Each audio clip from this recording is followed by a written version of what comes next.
This is Jason J. Lewis, the voice of Superman on Justice League Action. This is Mark Waid, writer of Superman Birthright. And you're listening to the Krypton Report. And you're listening to Krypton Report. Up in the sky, look!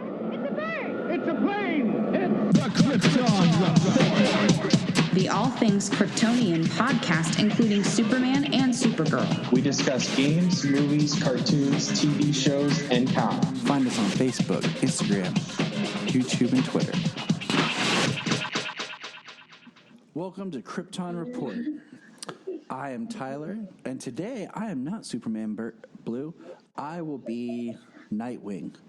And not the Nightwing you're thinking, but I am also joined by not Superman Red, but Flamebird. Those Kryptonian heroes of Kandar. Like Kryptonian deities. That's right. That's what we are, man. That's what my kids don't look at me and think. They're like, oh, that's just Dad. Man, I don't know, though. My daughter's still 2, so she looks at me like I'm everything. And I relish in it daily. I'm like, yes, baby girl, love me. Just know that I'm the best there is. Yeah. Don't think anything less of Daddy. Right. Before one day you realize I'm just human. And then you're like, Dad, you suck. And I'm like, no, right. The bubble has burst. But we're coming at you here with Season 2, Episode 2 of the Krypton Report with the show Krypton. I mean, granted, like, it's been a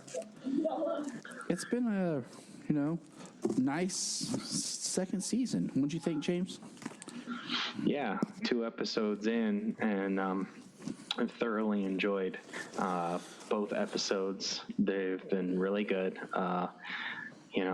Every character's held their own. The introduction of the new characters is working really well. I feel like they know what they want to do this season. Like we talked about before, season 1 was a little bit of a retool of their original idea. I feel like this one's out of the gates. They know what they're doing. And it's rocking, you know. I do want to throw out there, we did put this on our Facebook, that right now DC Universe has season 2, episode 1 of Krypton showing. So if you want to check it out to help get you in, I'm curious if they're until July 2nd. Yep, I'm curious if they're going to put like episode 2 on there, or if they were just doing just the 1. You know. So far, no episode 2 yet. So I'm curious. I don't remember how long it was when the first episode premiered, but hey, let's jump into this. And I will say that I started this episode, okay. And wait, you know what? Let's hold off on that real quick. We're going to talk something else real quick, a little bit of Superman news. This past week, the first issue of the 3-part DC Black Label book, Superman Year 1, came out, written by Frank Miller, with art by John Romita Jr. And we were talking about this off mic before the show, about how much we wanted to discuss this, because I really didn't want to go into it in depth. But James and I just kind of want to touch on it, quickly. James, what's your kind of history, love with Frank Miller? Anything, Well, I mean, the majority of Frank Miller that I know is The Dark Knight Returns. And the Dark Knight series. I know he's done a pretty famous Daredevil run. I've heard was really good. I've never had a chance to read it. I know he's written something else. What was it, Sin City that got made into a movie? 300. 300. So I actually haven't read pretty much anything else of his. I've seen the movie adaptations, and from my understanding, they're pretty close to being pulled right off of the page. So, people say that just from the Dark Knight Returns alone, they say that he hates Superman, but from my research. From hearing things, that's just like word of mouth, but actually, hearing people in the know that, he actually enjoys Superman. Superman is one of his favorite characters, and was excited to put his own take on the character. So my thing with Frank is I think I've also looked at his directorial efforts, because he co-directed or worked with Robert Rodriguez on Sin City and then took the lead to direct The Spirit, which was bad. Just bad. I never saw The Spirit. So you aren't missing anything. I've heard. I even tried to retool it to see if I could find some good in it. It's pretty to look at, but that's about it. I feel like Frank Miller was pivotal in the 80s, and his taste, his structure, his idea was served best. And, I'm not afraid to say this about anybody who's in artistic. I think there's a time where they're most relevant, and then their style fades out. And I feel like, in a way, Frank Miller's best stories are behind him. I feel like his current run, his current stories just aren't connecting because it's out of time.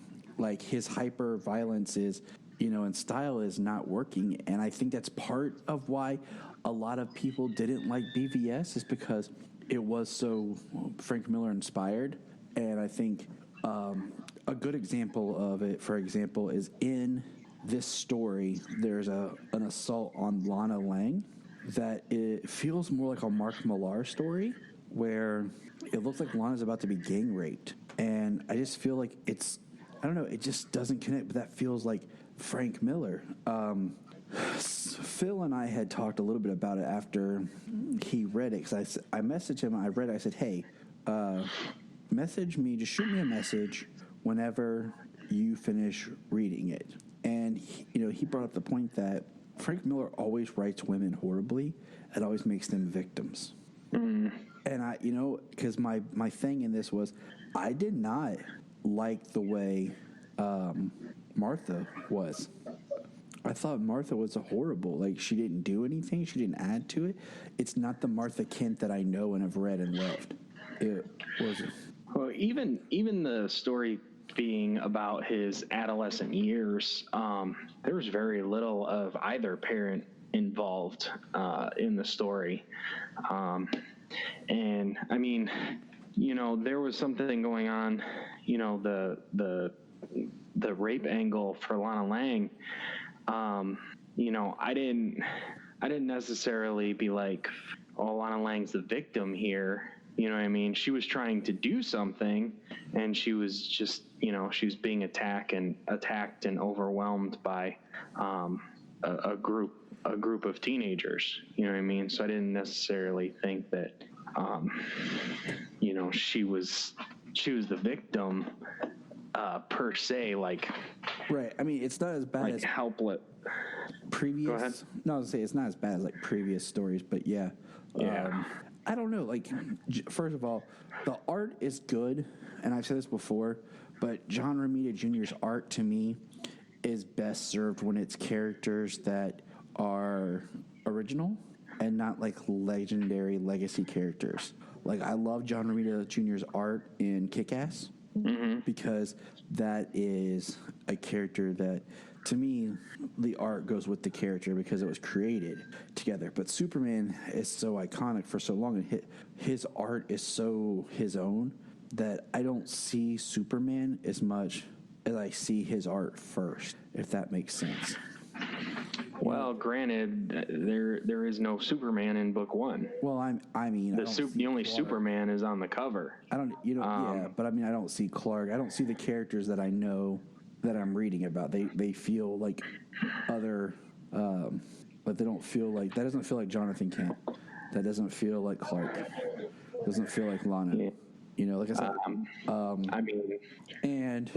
Lana. Lana. She was a redhead. The art was really good throughout the book. And then the fact that it being Clark, through the majority of the book, he was like up to young teenagers. It wasn't until the very end, the last handful of pages, that it kind of seemed like it jumped through the last few years of high school really fast. Yeah. And when it came down to the last couple of pages, you know, Clark looked like almost 18 years old, you know, and he was a little more grown into his own. Throughout the rest of the book, he kind of looks like a child, but they have the, you know, like every other kid in the book, but he, you know, it's not like he's in other stories such as, you know, for all seasons, or I mean, even if you go to Smallville, and, you know, I mean, that's Tom Welling. He was 24 years old portraying a 15-year-old, and, you know, they're like, he's already 6 foot plus tall and statuesque at 15 years old. Yep. You know, or the same thing in like All Season. Yep. So, you know, it's I don't know. I mean, it's just one interpretation of the character's, you know, growth, his growth to maturity. I mean, is he going to be like this gigantic farm boy coming off, or is he going to be more, I don't know, demure as he grows up and then eventually get bigger, you know, explode into maturity? I mean, my thing is, it's just, I was watching or reading it, and I don't know, I don't like the way the story, like, the Krypton stuff is so quick, and I don't feel like it's even necessary almost. There's like one panel where they try to sell me on emotion. Yeah. And I don't connect with it. It was really fast. It was like really fast, but it was beautiful. Yeah. The art for Krypton was beautiful, and the explosion and everything like that. I feel like, you know, give it up to the was like the inkers and the colorist. The story, which I don't have it in front of me, was like, yeah, I don't either. It's on my shelf, and they won't stretch. The story like moved quick, and then all of a sudden slowed down, and then. Yeah, I mean, the one thing that I did find, I enjoyed it. I enjoyed what I read, but I did, you know, it's year one, Superman year one. I didn't really expect the entirety of book one to be Clark's adolescence. Well, I guess it's three books, and they're all entitled Superman Year One. I probably expected maybe half of the first book to like be an origin tale. You know, it's just kind of the way it goes. You know what I mean? Yeah. How's it going to be year But one? I didn't expect the entire book to not even show Superman. Yeah, like, I mean, you know, I haven't read Batman Year One in a while, and I'm thinking about busting it out to kind of see if he's following a similar model. But my thing with Batman Year One was it was exactly a year. Like, you know, it's him in Gotham as Batman starts out. This starts with Clark's arrival. We skip ahead, and then, you know, is he going to be 18 through the whole, like, from this one on? You know, it's like, it doesn't feel like year one. It feels like just a Superman origin. And one thing to point out is, I read this, and I got to follow up with it. This is the origin of the Superman of his Dark Knight. So this story is the character that will fight with Batman in The Dark Knight Returns. It's connected in that verse. Is it? Because that's what I read that he was writing it in, and I wish I would have saved that article. It was on a comic book page. So, you know, take that for what you will. I mean, like, I don't, you know, because the issue was, at the time, it was the satire, and, you know, being Superman being the ultimate foil to Batman in that respect, that he, you know, allowed himself to be used, as it were, we have by the government. Well, we have him going in the military when this ends, which is a new kind of thing for Superman, which might explain his, you know, gung-ho-ness for the government. So we'll see. I mean, this, like I said, I take it all with a grain of salt. You know, going into this, I was just curious because it is Superman. So I was going to, you know, I was going to read it because I feel like I need to read it just so if anyone says anything, I'm like, this is my character. I mean, you know, like I said, I almost expected it to be a little more like Batman Year One, not anything like Batman Year One, but you know, in a chronological year, as it were. You know, they go from his infancy on Krypton, which I'm not sure throughout the reading of it, all of the narrative bubbles, all the narrative boxes. There's a couple. Was that him like like full thought as an infant or what? Like, right. I'm not sure where the narration came from. And I got a little confused at some of the narration because it's all in the same word bubbles. Like, it's not like, you know how they'll colorize it in comics, like this is Superman talking or this is Clark talking or whatever. They'll colorize it. Mm-hmm. So you know what character's thinking it. Yeah, it was all white and black. So it was a little confusing. You know, it was square to rectangular to be narration bubbles, as opposed to, you know, the dialogue or the thought bubbles. The last thing I want to say before I forget is there was a review that came out from Bleeding Cool, I think, that was a review of this issue and the next one. And I guess, so this one's Lana Lang, and the next one is... Probably Lori Lemire. Yes. Or something. Is that her name? Yep. And then the third one's Lois Lane. Close. So each one's like a chapter in his life with a different girl. And I read some critiques of that I'm interested in seeing how it plays out. But honestly, I'm not that impressed by this story. Kind of makes the Year One thing kind of disappear, but not exist. Yeah, a little moot. The point of calling it Year One when the first book literally takes place over the span of 18 years. I mean, of his life. I would have been more interesting if it was like maybe after it's done it'll make more sense, because I was wondering, you know, going into this book if it was gonna be like it's Clark now, like on a journey, and there was gonna be flashbacks, and that, you know, explains like the past even though we're in 1 year, right? But nope. Like the Year One thing could have struck me more as like it was revealed to him that he was an alien by his parents, and then like started to scour the globe for more, you know, extraterrestrial evidence or something, come across, you know, something about his past, what have you. I don't know, maybe even a quick thing to the fortress, but still, like, the Year One moniker is just, it doesn't belong. And I mean, for the title. I just feel like it's not really adding anything to the story or the mythos like this book. It was just, it's like a few years ago they did the origin kind of idea of Superman American Alien or whatever. Right. Yeah. I mean, I'll see how it turns out. I'm obviously getting books 2 and 3. Oh yeah, I'm gonna finish it. It's only 3 books. Oh, for sure. And for sure, gonna finish it. But I don't know, bro. See how it wraps up. See how it all ties together. Yeah, I mean, maybe we'll be eating crow when we're done because I see what you did there. Well, you know, I mean, it's just there's a little bit of nitpicks I have, but I don't know. It doesn't. I'm not down on the book. So there's just some nitpicks I have with the story, with the course of the story. Why is it called Year One? And just so it's one chapter. I can't really draw too much from it. The chapter was it was different. You know, nothing was really particularly new. Like you said. Yeah. So I like the format. I like the big size.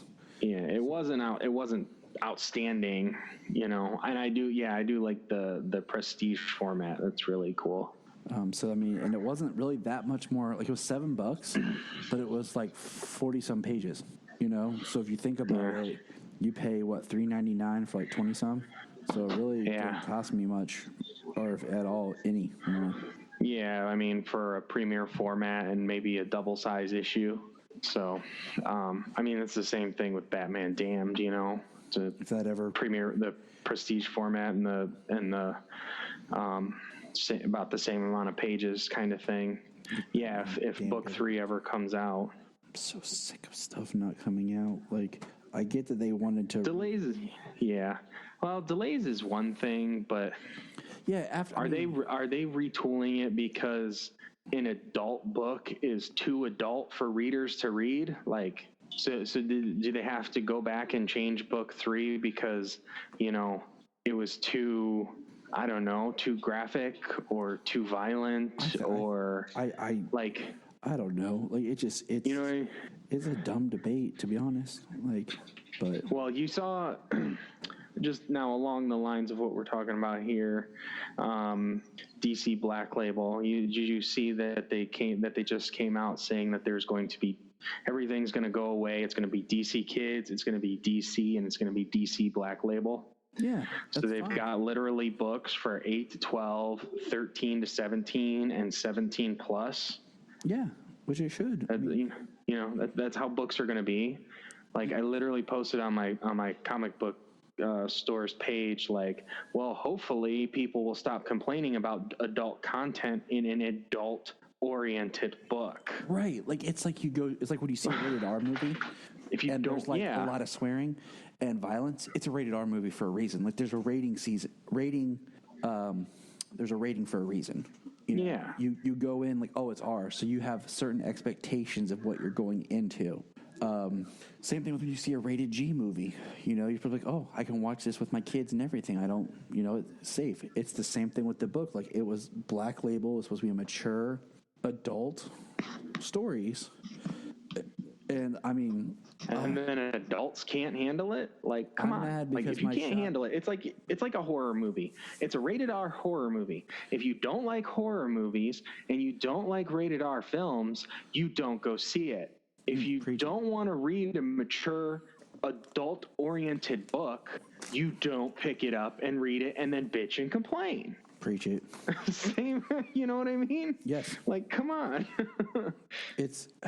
Yeah, we could go on. Okay, so moving on. We just had it, like I said, we had to touch on it because it just came out, and James and I are, planning to catch up on our comics.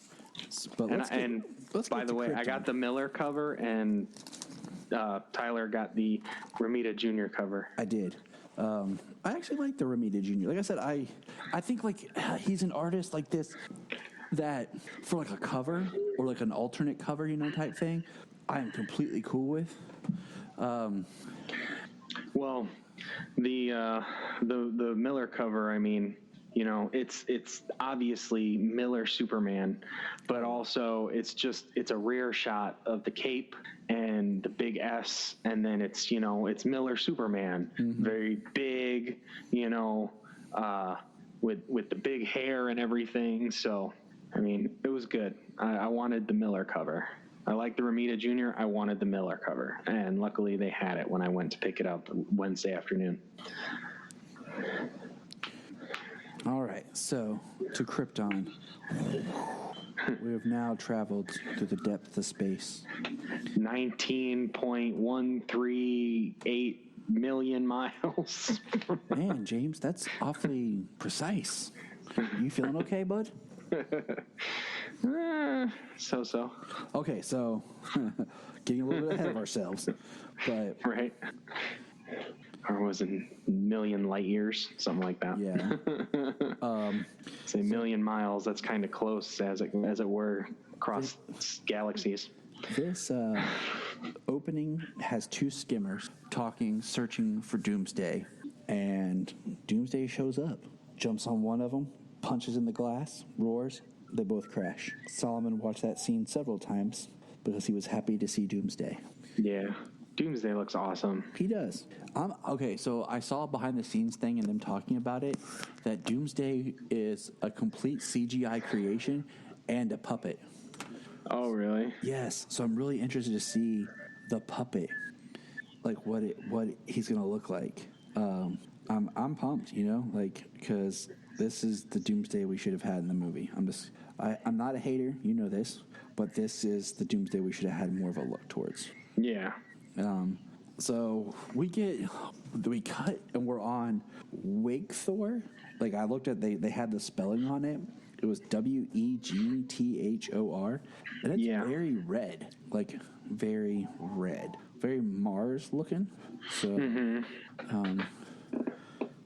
and then, okay, we get like the greatest pep talk of all time from Val-El.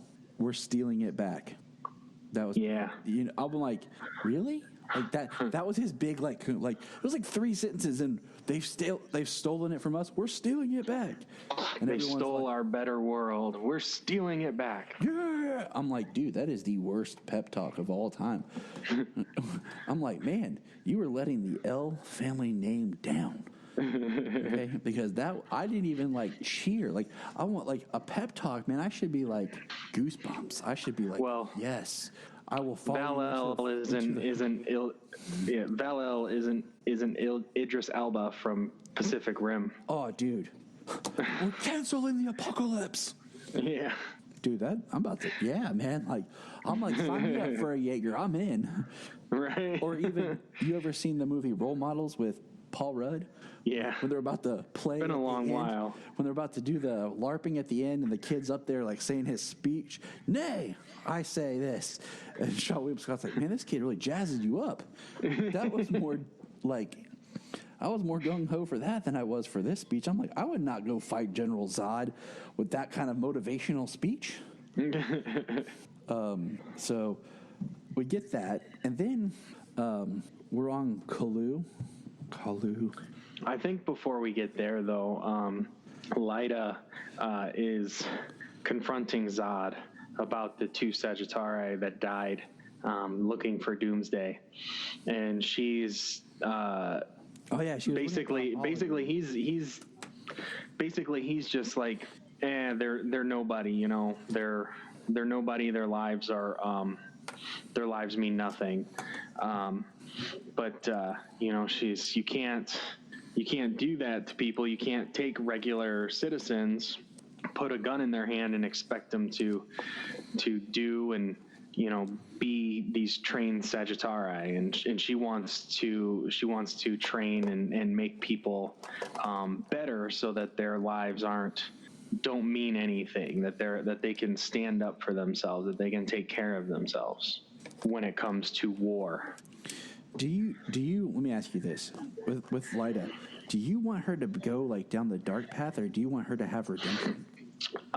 You know, I feel just the way that she was dealing with stuff in this episode, I feel that she's going to have more of a redemptive arc. You know, we got Jaina in this episode, and I mean, the only reason I'm bringing her up is because of how she talks about Lyta and the Zod legacy and how she raised Lyta to be a killer. So, you know, Lyta, since she doesn't have Seg-El, which that's what she's dealing with, is she's dealing with the loss of Seg, and she doesn't know how to do that. And the only thing she can do is be how she was raised, how she was trained, you know, and she's basically probably second in command. I mean, she's called Primus, so she's probably second in command to General Zod, and you know, she has to put on a face for him. One, she's probably under some pressure that she's his mother and younger than him, but also that she's dealing with something she doesn't know how to deal with, and the only thing she can do is, you know, be what she's always been trained to be. But she definitely is hurting with the loss of Seg and trying to manage, but not doing it very well. James, always the man of such eloquent ways of putting. I try. This is why I keep you around. So I feel that, you know, with his return, you know, she's going to see something, you know, she's going to see the world differently again, and have more of a redemptive arc going forward. But definitely in the last 6 months, she took a dark turn because she didn't know what to do, dealing with that loss. And I can get behind that. I just wanted your thoughts. So all right, so let's continue on here. Yeah, now on to Kalu.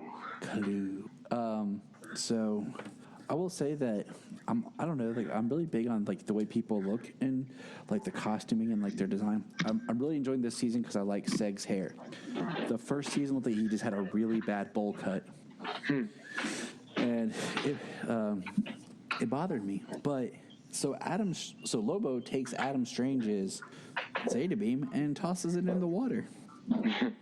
Yep, throws it in the creek. Like it's nothing. He's like, hey.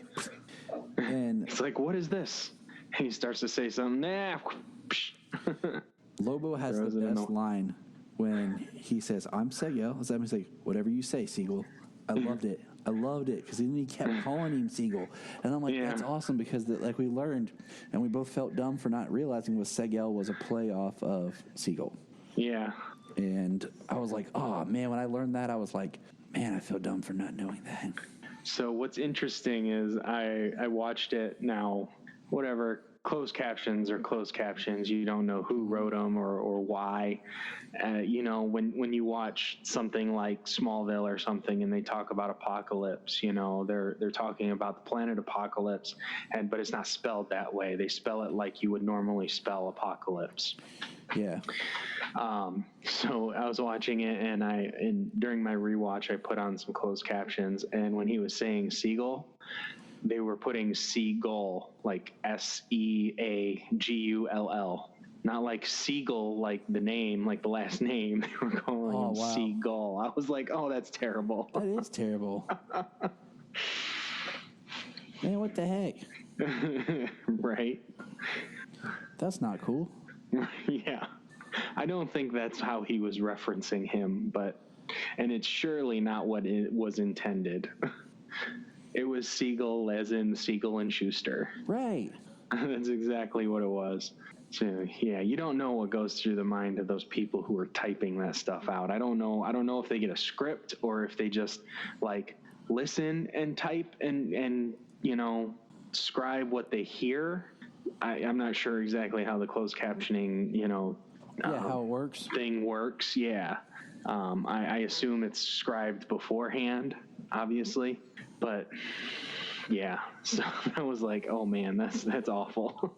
Yeah. I'm like, that makes me mad right now. I'm a little mad. I'm going to admit, a little mad right now, James. All right. Well, I will take us a little bit farther. So we've got, Lobo. He has Adam and, Seg. Should we just call him Siegel now? Yes, I'm completely cool with that. All right.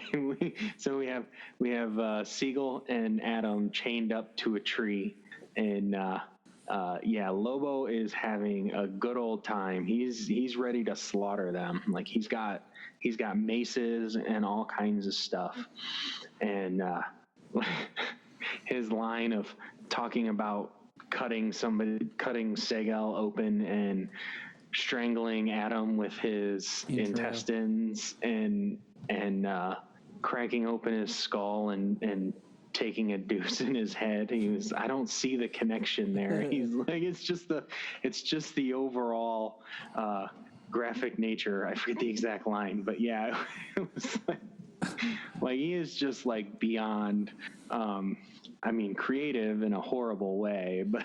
Well, what I love is that he gets really mad when they don't know who he is. But we learn that Adam Strange knows who he is. But after he says his name, yeah. Siegel's like, what? Who? He's like, you never heard of me? The blah, blah, blah. The blah, blah, blah. And then... Yeah, he calls himself like Mr. Machete, Master Machete. The main man. The main, yeah. We know that one. The Archbishop of some kind of triple fish god church or something. I was like, what? And yeah, he's a something in this episode. Like, they wrote him wild, and the guy playing him, God, why can't I remember his name? Emmett something? Is that it? Man, I'm gonna look this up. Yeah, it's messed up because he did play in Constantine as Jim Corrigan, but the way they wrote him and the way that guy is playing him, like. He is going all out, and he has got to be having some fun. Like the bloopers from Lobo, come second season wrap up, that would be hilarious to watch. Emmett J. Scanlon. Scanlan. I knew it was Emmett S. So I can see why you would want to do a Lobo show, but he would need some serious, really good cast with him, because I don't know if Lobo's, I don't know, has the emotional range to carry a show of like, I don't know. I'm not, like I said before, I'm not a Lobo fan. I enjoyed his character in this, but I would never be like, man, I'm going to read a Lobo comic. I'm just like, okay, well. Yeah. Well, after watching this episode, I'm probably going to get on, and I've been thinking about it. I've just been busy, but I'm going to get on DC Universe and go watch The Main Man Part 1 and Part 2 of Superman, the animated series. Yeah, no, that's cool. That's fun. Like, yeah, that's a good one. No matter what, every time I see Lobo, okay, it doesn't matter what version or anything, every time I see Lobo, I hear Brad Garrett go, "Whoa, mosquito," and take one of his hand cannons to shoot a mosquito out of the sky. The Main Man.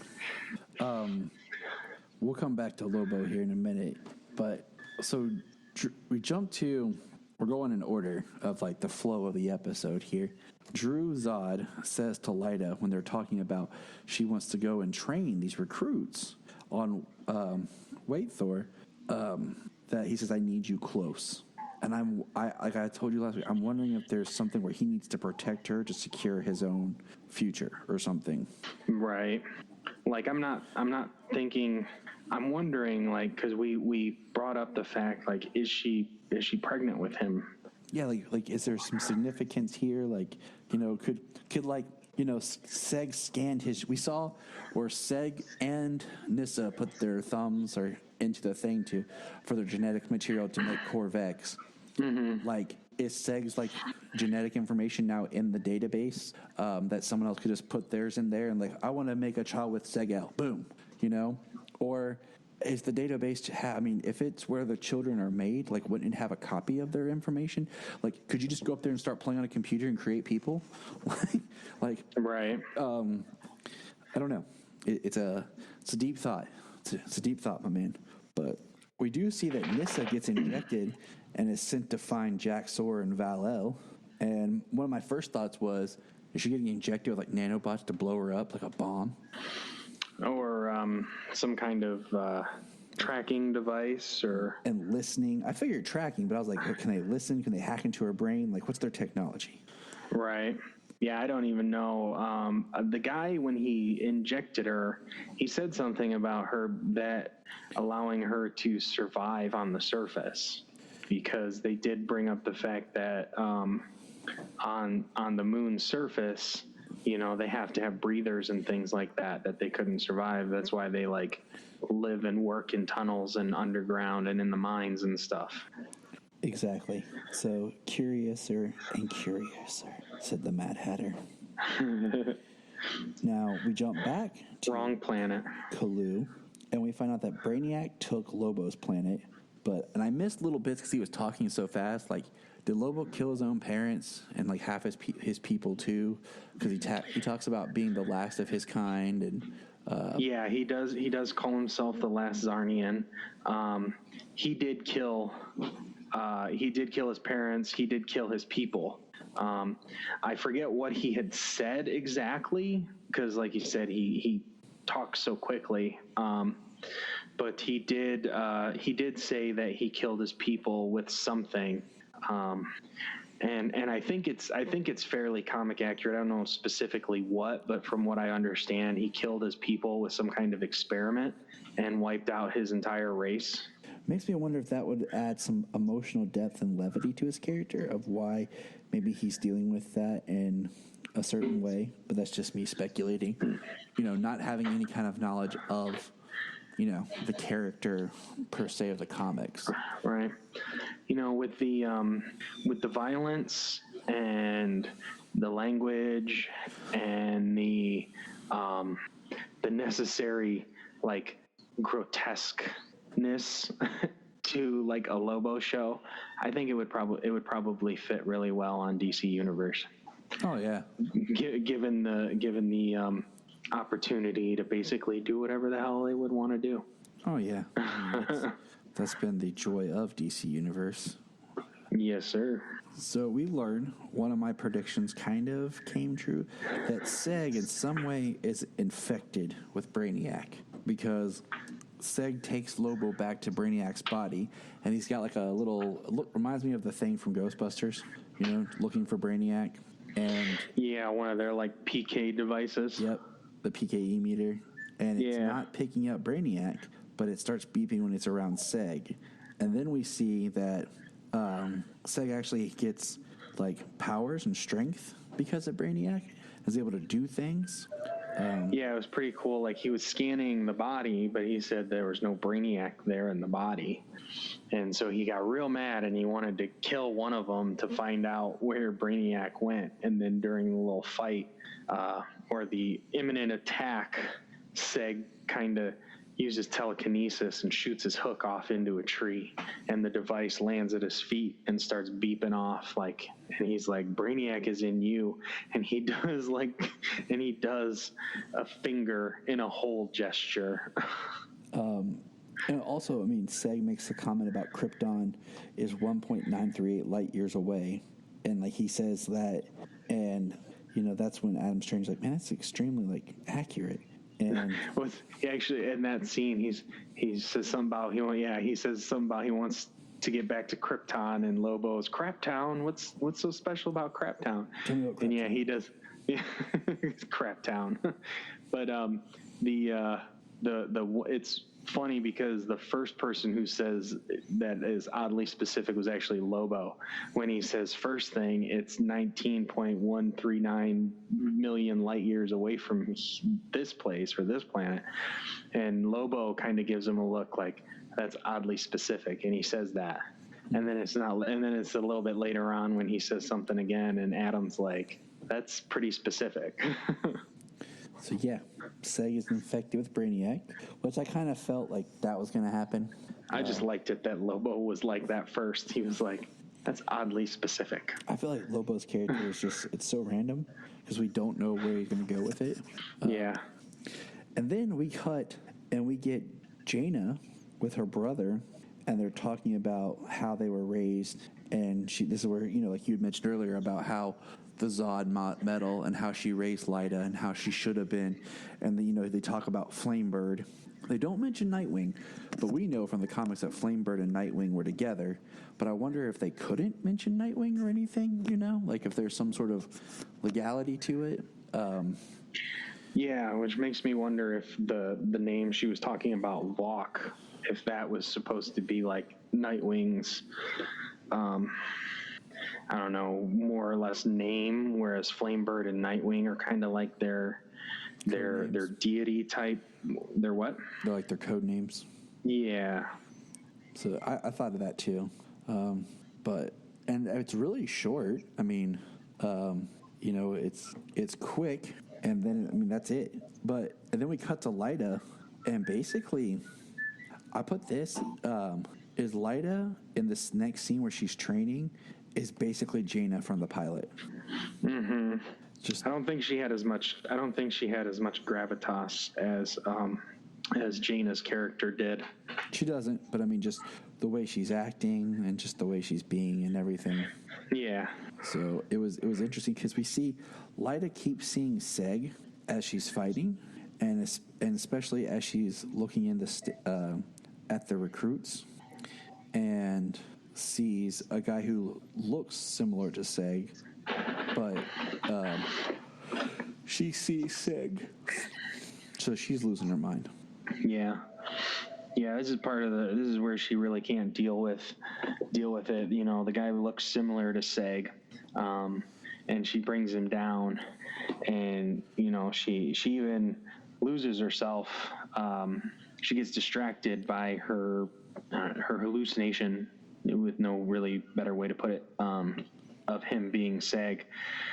And the guy, he hits her, he lands some blows and everything in her distracted moments.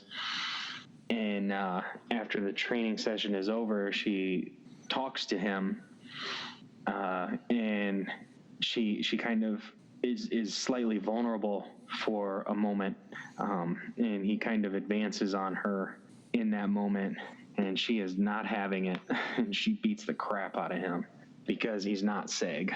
Mm-hmm. She does beat the crap out of him. I mean, and then, she asks Drew later on, will he be okay? He's like, do you plan on seeing him again? She's like, no, then he'll be okay. He'll be fine. Yeah, he said that he couldn't say much about what happened because his jaw was broken. Mm-hmm. So, yeah, she messed him up pretty good. Yeah, she did. So we get some more back on good old wannabe Mars, Wake Thor. We get Nyssa finds Val and Jax-Or and immediately tells them straight up that she's sent there, she's Zod's spy, and what her mission is, that she would never betray him, and that they have Corvex. And Jax-Or and Val are both, like, pissed off. And I'm like... Jax-Or mainly. And, like, they're pissed at her, you know what I'm saying? Like, that she got herself in that spot. But at the same time, like, she straight up came to you like, hey, this is what happened. And... part of me sees that in both ways. Like, one, she's being honest with them, but two, I think that was part of the plan, was her to show up and be honest with them. Right. So is she either adapting and being honest with them, but also, trying to do what Drew says to, not lose her child, or is the plan exactly that, and she's going along with the plan because Drew has her child? Like, so is she trying to work both and not betray her friends, but also, protect her child? I'm not sure the full extent of what she's got going on, because she does have a communication with Zod, and he wants her to get the codex and bring it to him. Mm-hmm. So I can definitely see it going either way. I agree. And that's why I thought was, and that's what I kind of thought was, interesting is she being honest, or is it all part of the plan? Yeah. Like, cause there's plenty of movies and television tropes where, the plan is, if you go in and you act like nothing's wrong, you're going to get figured out. But if you go in and, the plan is to tell the truth, that you are there to spy on them, such and such, like, that grants you a certain amount of trust to be able to move further with the plan. You know what I'm saying? Mm-hmm. So, but she definitely wants a different world than what she's got, but she also doesn't want anything to happen to her child. So it's hard to say which way the plan is going to take shape. And then we cut back, and Adam Strange gets Lobo's gun and blows a big old hole in the middle of Lobo. And that was when Solomon was sitting with me, and he was like, wow. I was like, yep, that just happened, buddy. Yeah, I think I got Lobo in my mouth. And I had forgotten about Lobo's healing stuff. Oh, did you? Yeah. Like I said, I didn't know. And I'm like, man, I feel like someone just like, we're going to make Lobo be the biggest Wolverine ripoff we can be. Yeah, I'd have to see when they were created. Mm-hmm.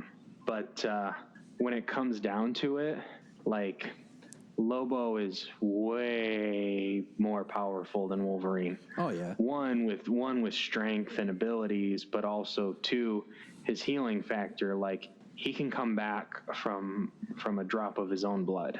Yeah, it's like if there's anything left of Lobo, he can regenerate. Like, his healing factor is beyond ridiculous. Yeah. It's like they make Wolverine and they make Deadpool, and DC's like, hold my beer, watch this. Yeah, right. Well, Deadpool was in the 90s. I think Lobo came out in the 80s. Yeah, I think he was part of that. The like heavy metal hairband type stuff. He was part of that whole more anti-hero movement of the comic books. First appearance, Omega Men number 3, June 1983. Man, I just pulled that up. So I want to see when they were But that makes me wonder, like, what it was when he first appeared, and then when he became, like, Lobo. Right. Oh, yeah. Yeah. I'm looking at the cover art for that first appearance. That is not the Lobo we know. Let's see. Anyway, this isn't the Lobo podcast. So that's nearly. That's when we know he says he'll be back. We got to run, and Adam and Seg take off. They discuss that Seg doesn't want to go back to Krypton because he has Brainiac, and Wolverine was 1974, by the way, so 9 years prior. That's cool. Comics. Yeah. And let's see. And then we get another. So then we cut back to Jaina in the Outlands walking, and she's about to go into a bar. And we have this really interesting camera work where it pans and basically reveals to us that Jaina's been talking to herself and not her brother the whole time. He was never there because it's one set of footprints and he's disappeared. And I don't know how I feel about that because I really like the idea of Jaina's brother had surviving and kind of changed his own fate, and that she was realizing that, and then that was taken away. Was it? I didn't recognize that. Oh yeah, go back and watch it. I'm gonna have to turn that back on because and check that out. It just, to me, it means that she resonates and holds lots of guilt for what she's done in her life. I just didn't see that one because I didn't even look. I didn't recognize it because you were thinking like he saved her. You thought they were single file Sand people to hide their numbers. I gotcha. Yeah, go back. Let's go with that. Yeah, go back and check it out, and we'll talk more on it, coming up. But so she goes into a bar, and they basically call her out, saying she's Sagittari, and that they're not going to help her or serve her, and she just starts busting butt, and they start attacking her, and she gets saved by Dev M, who's still alive. I kind of forgot he was alive, to be honest with you. It didn't strike me that he was alive because I thought he died when they stopped him from being controlled by Brainiac. Right. So like I'm restarting. I was season surprised 1 right now because I'm watching it again with my brother-in-law. So yeah, I need to go back and check that out. But that's where we end season 2, episode 2, Ghosts in the Fire. And James, what would you rate this episode? What did I give? 8.5 last time. I give this one an 8.5 as well. I had plenty, as much fun with the last one. I liked more Lobo. I was glad to see Doomsday, even just in the opening. I was good to see, Jaina come back. I'm gonna have to go check that out.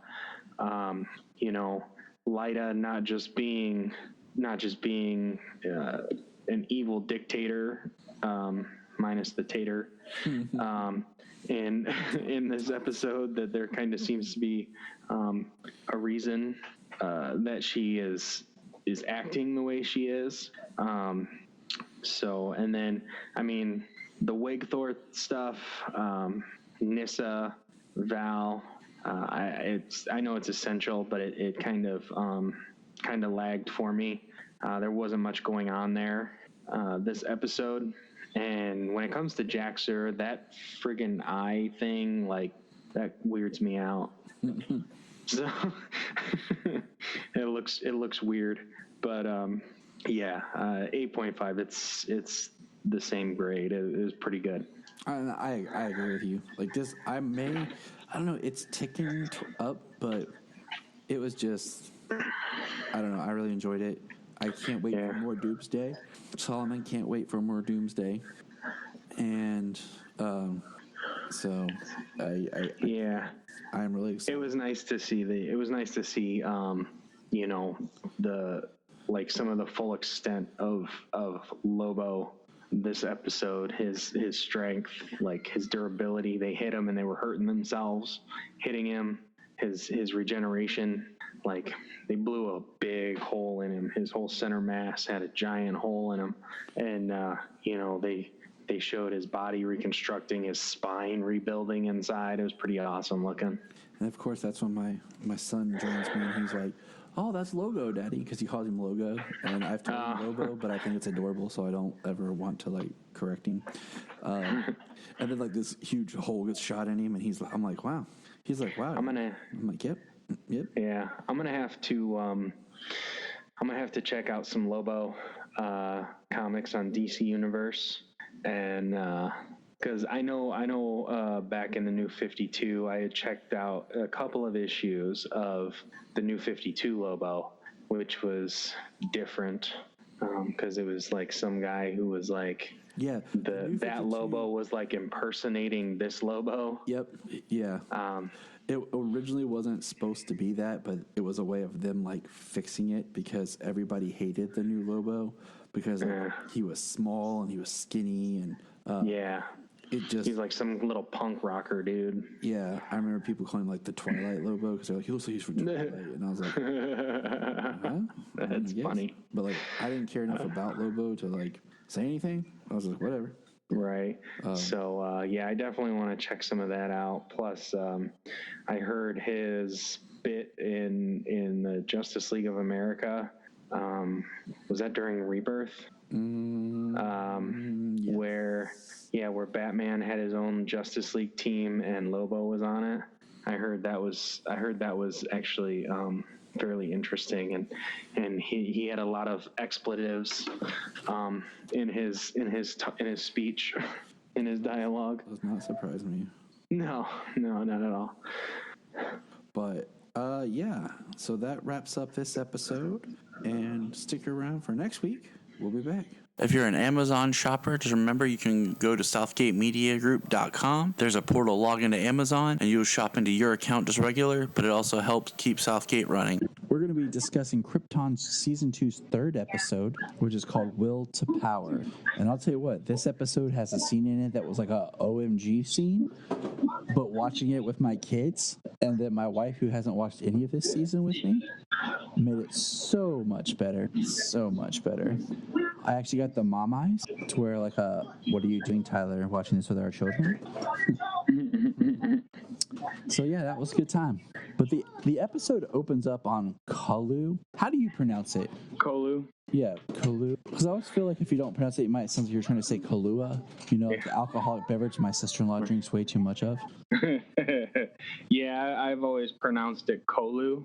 I don't know, maybe because my last name's Cole and it's Cole, so it's just a U instead of an E. Okay, that makes perfect sense. Like, I'm one of those. I'm one of those people, as I've talked about on the podcast before, is like pronunciations. Sometimes I get wrong, but if you say it, then I'm okay. You know, like then I can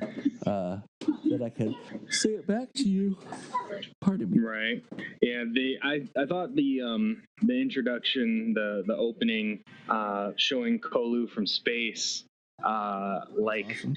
Yeah, like it's got several moons around it, and whatever those, I don't know, tentacle spire type things that are all over the planet. Yeah. Whatever those are actually like reaching out to the moons. And then it looks like they're on the forest moon of Endor or Canada. It's the woods of Ireland. It's awesome, is what it is. Yeah, it's really cool. It's really cool looking. I say I'm down. I definitely want to. Ireland is one of my 2 visit spots. Hey, it's on my bucket list. Mine too. Mine. But we're picking up where Seg is officially possessed by Brainiac, black eyes and all. Adam's trying to talk their way out, and they're being hunted by Lobo. In this episode, we get a little bit more Lobo. And what are your feelings and takeaways? I mean, I like this Lobo. He's pretty. He doesn't have a filter. You know what I mean? like whatever he thinks, whatever comes across his mind comes out his mouth. Yes. And I always love seeing Brainiac. He just looks so good on this show. Yeah, he looks fantastic. It's nice we get both of them in this, and the Brainiac we get in this episode, which we see here very shortly in this opening, is inside of Seg's head.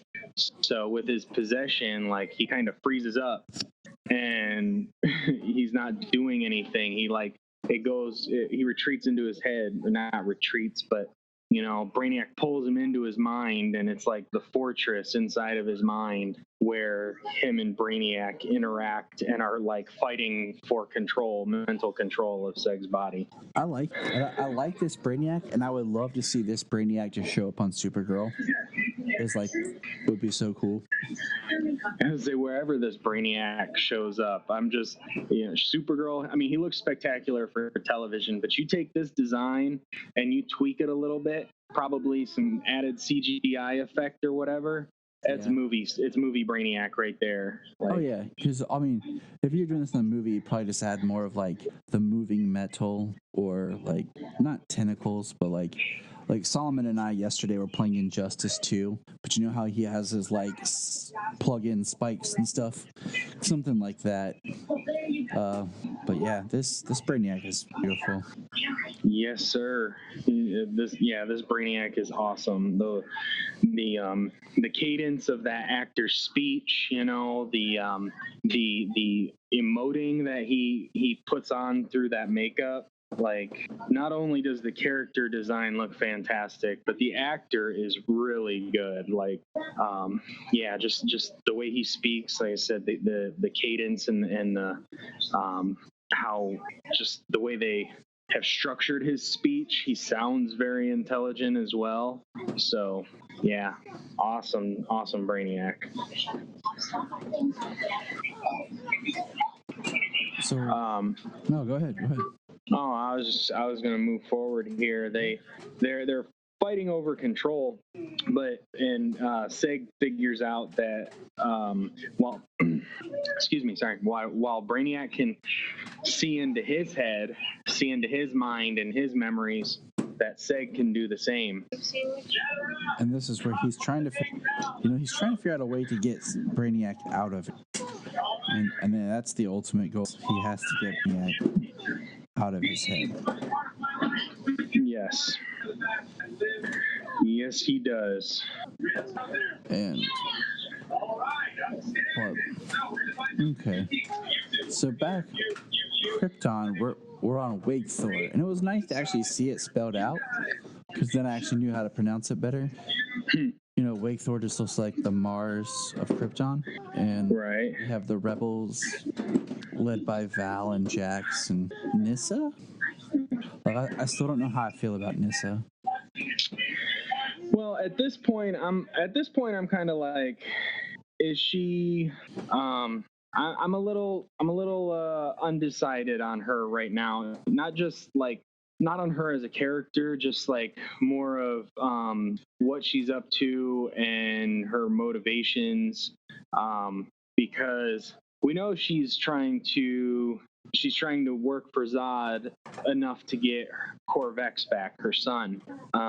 So she's she's in this episode and she's doing what she can. We know that she contacted Zod in was it the last episode when she went up to Wake Thor. She spoke to him, so she's in contact with him. In this episode, she seduces her old lover, her military trainer, it would seem, to steal her data, which that little hologram thing that they have inside their arm, that data thing they have inside their arm and can generate those holograms out of it basically through their hands, is awesome. That's freaking sweet looking. That'd be awesome to have.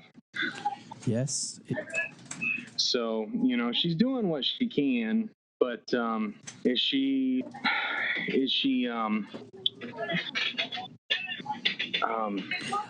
I don't know, because I feel like, yes, she's yeah, sorry, I lost my train of thought there. No, she's playing, she's playing both sides. Right. Is she playing both sides? Is she? Is she like straight up with is she with Val, but right. She just is pretending that she's with Zod, Drew. Yeah. I'm going to call him Drew, because this is the only right. The only thing that makes me question is the somatic reconditioning that they use. You know what I mean? Yes. Like, did they put her in that, and now she's she's working as a double agent. She's there sympathizing with the rebels because she was once one of them, but she's working for him, or you know what I mean? So it's like, so it's hard to see with the level of like mind control that they've got going on, but. Yeah, like I think I like Nyssa more this season so far than I did the majority of last season until the end. Yeah, I agree totally. And it's kind of one of those things like we'll wait and see who's been repossessed, not repossessed, the synaptics. So we'll see. I'm hoping that maybe there's some surprises and stuff in here. So I don't know. I'm not digging Lyta. I don't know. I just feel like it's not Lyta. Yeah, Lyta's very. I mean, she does seem like a completely different person from last season. Just how much she lost. She lost Seg and she lost her mother, and Dev isn't around, so it's like. Is the only person she has her son. I mean, quote unquote. I mean, we figure and we know that it's her son, but still. Yeah. So she's like leaning heavy into him and his beliefs. It is very interesting. Like, yeah, because like she's fairly mean so far. She doesn't have any of that kind heart that she had from last season, trying to like spare lives and save as many people as she can. Now she's like gung ho for war. Mm-hmm. Is she just being a true Zod or what? Yeah, like you could see that this version of her might raise that version of Zod. You know what I mean? That's what's gonna, man. I am trying so hard not to get into what, the time travel logic? Yes. Or yeah, like if she were to cease to exist, would that Zod blink out of existence or what? You know what I mean? Like it kind of makes it seem maybe that way just because of Seg went into the Phantom Zone, and then all of a sudden the cape changes before your eyes. So it kind of seems like traveling to the past. This is kind of like the Back to the Future thing. Traveling to the past has effects on the future moving forward. And I'm trying to stay true to like DC rules of time travel that you use a lot with the Flash and stuff. And Marvel kind of just threw all that out the window. So time travel could be whatever they wanted it to be for any, but whatever. Yeah. Well, I mean, there are scientists who support the it's all singularity. Time travel is all theoretical. It's all story wise. So you can use whatever version of time travel you want to use, and that's fine. Just whatever version, whatever rules you set up, then stick to those rules. Exactly. That's what kills me. It's just like I was telling my wife in a vampire movie. I always hate if there's a vampire movie and someone just Googles vampire stuff, and that's like, oh, that's what they learn. I'm like, no, that's not how it works. Like, you always need that little conversation in every vampire movie where the human, the hunter, or the vampire set the rules of this reality. The rules that are in Underworld are not the same as, you know what I'm saying? Right. So you gotta set the parameters. Yeah. I do think it's interesting, just the Dev M and Jaina relationship. Yeah, you get some of that in this episode. Dev is broken. Yes. He's drinking. He passes out outside in the Outlands. Like, Jaina brings him inside because he could die passed out outside. I do really like the conversation that Seg and Adam have about Brainiac, where he was birthed. They're just like, it's very like odd couple, buddy cop kind of thing. Yeah, their chemistry this season is really good. Last season, they were at odds because Seg didn't know what to believe. Yes. Now, basically, Seg is like, I'm along for the ride. We got Doomsday. We got General Zod back from the future. We've got Brainiac, who we thought was from the future, but is from right now. like I was in the Phantom Zone. Now I'm on an alien planet. Like he is now 100% along for the ride, and his chemistry with Adam is really good. They're awesome together. And I'm telling you, I wish that while they're on Kalu, like, Seg would experience something, because it looks like they're on a yellow sun. And just think about, it's always one thing I find fascinating in Superman comics is when Superman goes off-world and he still has his powers. Right. And I know that even in his being solar battery, they would still deplete him. Yeah. Yeah, there's a blue sky, it would seem, on Kolu, but, just the color of the sky is more about the composition of the gases in the air, along with the light and the visual. But think about when in the visual spectrum. Lake Thor definitely is, closer to the red sun of Krypton than Krypton is, so it has that red hue to it. But anyways, I just feel like Seg should have something. That's all I'm saying. Well, it would be cool to see one of these Kryptonians experiencing a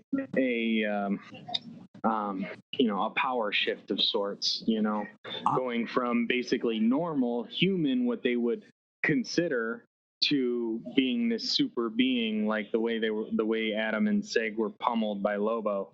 Yes, I'm still waiting for an episode where Seg and Adam get shot to Earth or something, and Seg gets to experience Earth either in the past or the present. If that means he has to, because all right, how dope would it be if we have an episode where Seg and Adam get thrown to Earth and Seg has to fight the Superman of that Earth right now, who's actually, the Zod version. So, that'd be pretty sweet. I'm just saying, that'd be dope.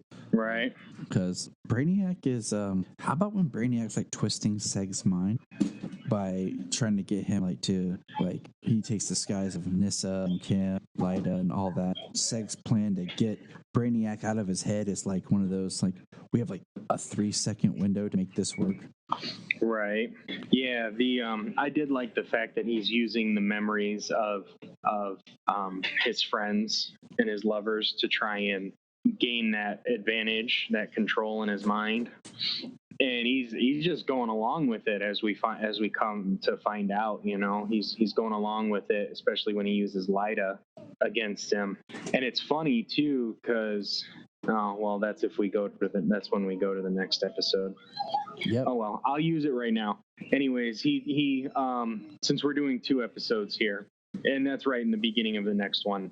But he's using Lyda and memories to get to Seg, and he describes a memory of Lyda, their meeting, the way they meet, and Brainiac tells it to Seg, trying to get under his skin, and then, metaphorically speaking, since he's already in his mind. But and then at the beginning of the next episode, we actually get that memory, and Brainiac is like, oh, so this is how you met. Seg kind of fed him a false memory just to play him until the birthing chamber was ready to pull him out of his body. Yep. So, yeah, that was pretty cool. And then so they're in the birthing chamber, and Lobo.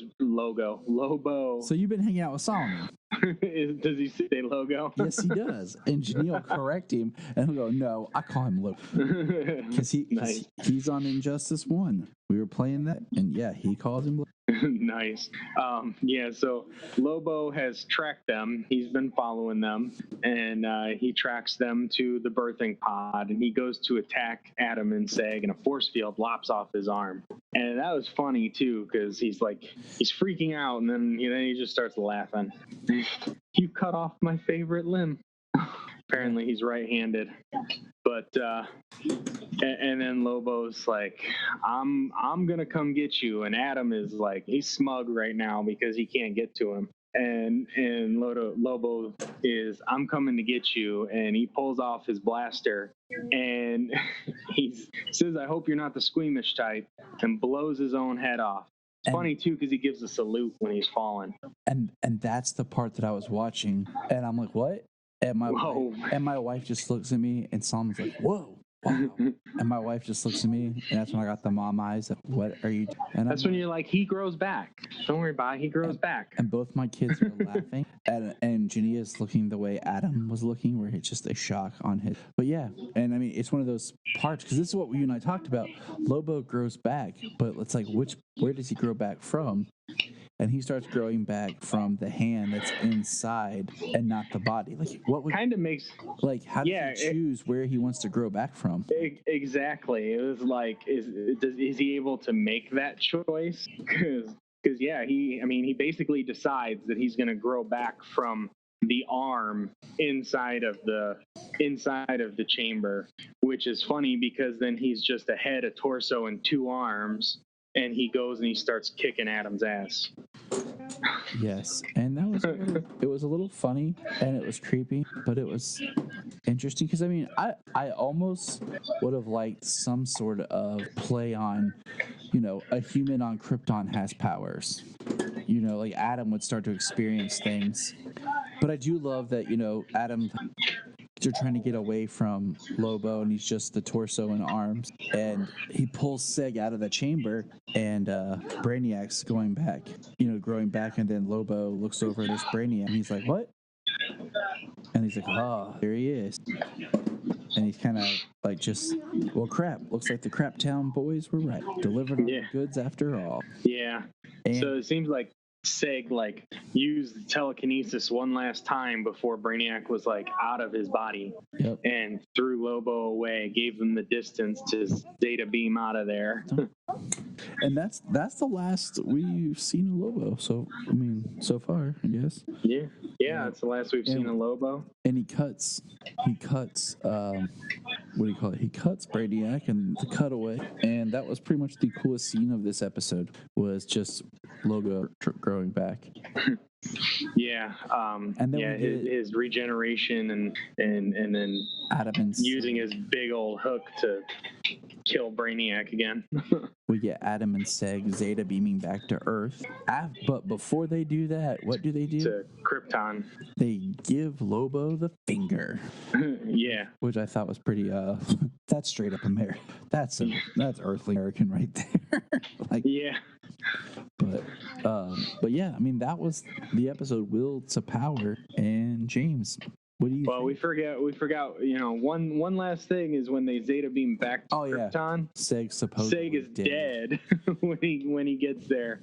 And Adam gives him CPR by basically pounding on his chest, and he wakes up. I was like, was he dead or just out of it? I don't know. He's like, was I dead? Nah, man, you're fine.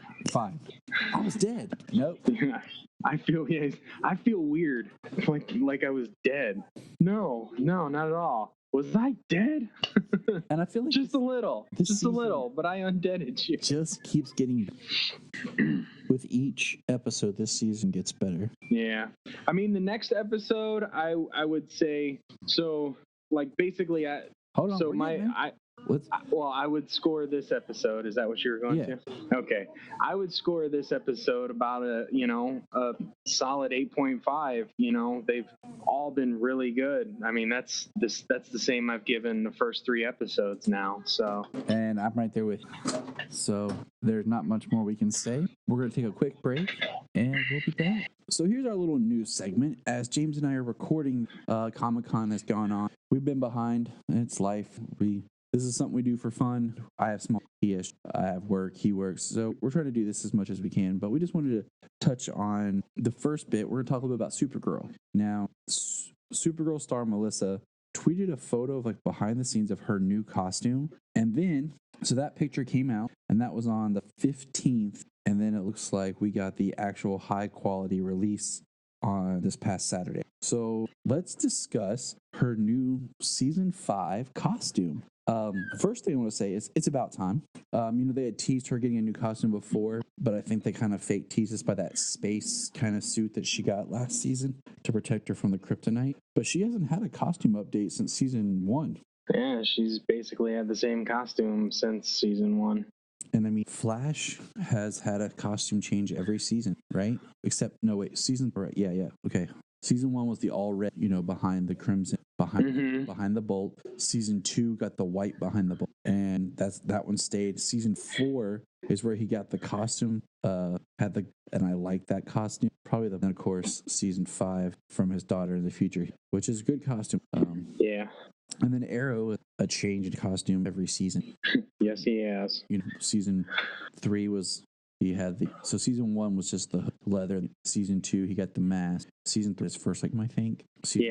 Or Arrow hero costume. Season 4 short sleeve. He officially didn't have yet. Season 5 went back to sleeve. So it was like slight alts, and his new costume gonna get looks pretty kind of a hybrid, as well as Zod and all his crew. We've seen Supergirl with like weird outfits and pants and stuff before, and I don't know. It doesn't bother me. What about you, Jim? Oh, it doesn't bother me. People are probably just upset they're not going to get their upskirt shots anymore.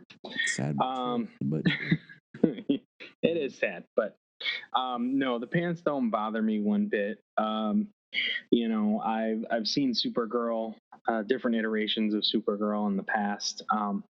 For whatever reason, I tried posting on Facebook, but it wouldn't let me.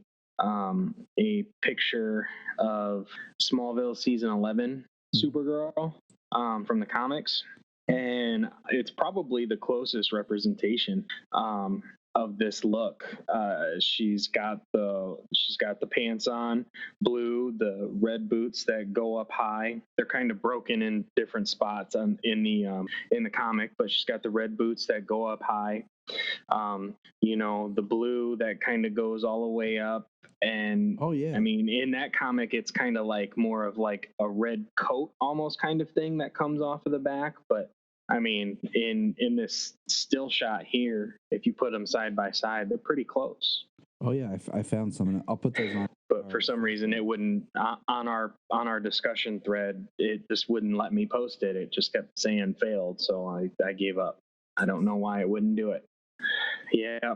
But, I've said before, if they were a new comic, because, one thing I liked about her old was she had the skirt. It looked cool, but she had the tights underneath it.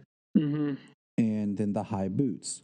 Now, the new costume. And it was classic and it was strong. It was a good costume. I mean, yeah, I feel like she didn't need a new one, but after so long, it's, nice to change it up for, to keep it fresh and give something else, something a little different to look at. There's been some comics, they just draw Supergirl in her costume ridiculous, like skimpy, that I'm just like, we're just being honest here, okay? And I like that it's a very strong hero costume. Like, it doesn't matter he's a girl. So her look for her new suit, okay? The first picture she tweeted out, I was like, because it was very behind the scenes picture. You could tell it was just on set. It was the lighting. It was dark, Yeah. You could only see like one color of blue. It looks like someone just and didn't even actually take a picture. And her hair looks horrible. It sounds horrible, but her bang. My wife does hair, and stuff, and so it's one of those things that, but then 2 days later, they had pictures that came out of her on set behind the scenes, and they looked a lot better. And I like the suit. Okay, I don't know what it is about it. It is strikingly different. And but I think I figured out certain. We'll break it quick here. I do like that she still has her, and I like that they're keeping it without the gold behind it. I say that because it helps define Supergirl and not just being super. But this has the S is now imprinted 3D. It's ring like the Superman, which looks really good. I really like that it's the 3D kind of texture. I don't like that the cape now hooks at the top the same kind of fashion and style Superman's cape did, but it does make them look insane. Yeah, it's got the same clips as Hecklin's cape. Although I must say, just from this promotional image, the official image, I think it looks better than Hecklin's did. Oh, yeah. Because that's the Superman suit. I don't know. The material maybe because it was odd. It was new and it was odd. The material looks more the Vane's suit. So it's interesting. I like that there's the still the red. There's different shades that we couldn't tell. Yeah, there's a darker shade and a lighter shade. It's got some of that red tubing kind of to break up the break up the colors to separate the dark from the light. So that's cool. I think the one thing I find most strikingly in an odd sense is just her. It's not yellow. It's gold. Like it's straight up, not even the color gold. It looks like she's wearing like gold jewelry. And you pointed this out to me, and I didn't realize it at first, was the fact that there's like a emblem or like a patch, not patch, like some sort of, I don't know what the almost looks like kind of like a pin or something kind of thing. Like a brooch or something. That's the word I was looking for. Above the symbol, on top of the, so it makes it look very different. I don't know, but I mean, it looks good. And I like that they still got it how it goes over her hands, and she's got her thumbs out of the sleeves like that. I like that too. It's weird. I like the way it was like that on her suit, on her old suit as well. So. I mean, that's kind of cool keeping that going. Maybe that's a fashion she likes or something, but it makes it look like it's still in the because Tyler's do that, so it's still hurt. So I'm looking forward to seeing this new suit in action and seeing how and when they bring it in. Yeah, I figure it's going to come in pretty soon. You know, honestly, kind of a little thing here. This all just like came together now is. So the Supergirl suit that I was referencing in Smallville season 11 is from the future, from the 31st century, and maybe the 31st century. It's from the future. He time travels forward with the Legion ring, so I'm pretty sure it's the 31st century. But the Supergirl suit she's wearing in that, which is, like I said, resembles this one, it's from the 31st century, and guess who we're getting back this season? I was thinking not to kind of jump ahead. Wynn is coming back from the 31st century, so kind of makes me wonder if he doesn't have some kind of hey, this'll, you know, either this is from the 31st century or this'll work better for you, or you know, this has something new, like. I mean, it is perfectly probable because that is a really, what do you call it? On the last thing about her, I get it, but I don't know how I feel about her boots. I know it sounds like the real high boots and stuff. Yeah. Well, she's always had the knee-high boots. I mean, that's been a large staple over the years. Not every iteration has always had that, but I know I've seen more often than not that she's had knee-high boots. But it definitely helps to break up the blue. Well, yeah, I mean that I get that. That's why I'm like, okay, but like, you know, it was cool because of like the way the skirt, the tights, and the boots went together. Right. It's different, and it's just it almost seems like that's kind of like a purely aesthetic thing. Yeah, so it's cool. I mean, it worked. I don't know. Like I was trying to find pictures of some of the other like female outfits. Like when she was the Red Daughter, which didn't have skirts. How the boots worked on the so yeah, it works. It's cool. I'm like, I don't mind a fresh approach. Yeah, I just can't wait to see it in action and see how it comes about. Like you said, Wynn is coming back, which is exciting, and I'm glad because I've missed him. We're also getting the actor Jesse Rath's real sister to play the female Five. Did you see that? Yes, I saw that, and she plays the ghost. I forget the character's name, but she plays the ghost from Being Human with Sam Witwer. Booyah! And Josh Hutchinson. Yeah. So wait. So it's Sam. Sam Hutchinson. Sam Huntington. That's Sam Witwer. So think about it. In that loft is Doomsday or Agent, whichever we want to go. Jimmy Olsen, and now bring it 5. So everybody go check out the American version of Being Human. So that's awesome. I love that show. It was really good. Me too. I don't remember where I left off in it because I was only watching on Netflix at the time, and I was caught up at the time what Netflix had. I watched the whole thing, and I'm pretty sure it's gone now. I have to the library. So the other news is Jimmy Olsen's leaving, Makad Brooks, and this is spoilers. Pause for like 2 minutes, people. This isn't really spoilers, but if you're reading the current comics, there's the event Leviathan going on, and my good buddy Phil Parrish has a theory that is behind Leviathan. And then we know that in season 5, Leviathan is coming to, and then we in the series. So Just saying. Phil and I had our little discussion announcement, but Interesting. so he's leaving, and we're getting some new people, and I cannot remember the act. The roles they're playing is basically who's trying to buy out Catco and reporter that's like her aiding with her. And I think as much as I like James Olsen, because that's really the character they've tried to make him as James, I feel like he's one of those characters like you can love, but eventually outrun their purpose. And not to talk too much about how James have a desire to do a supernatural podcast.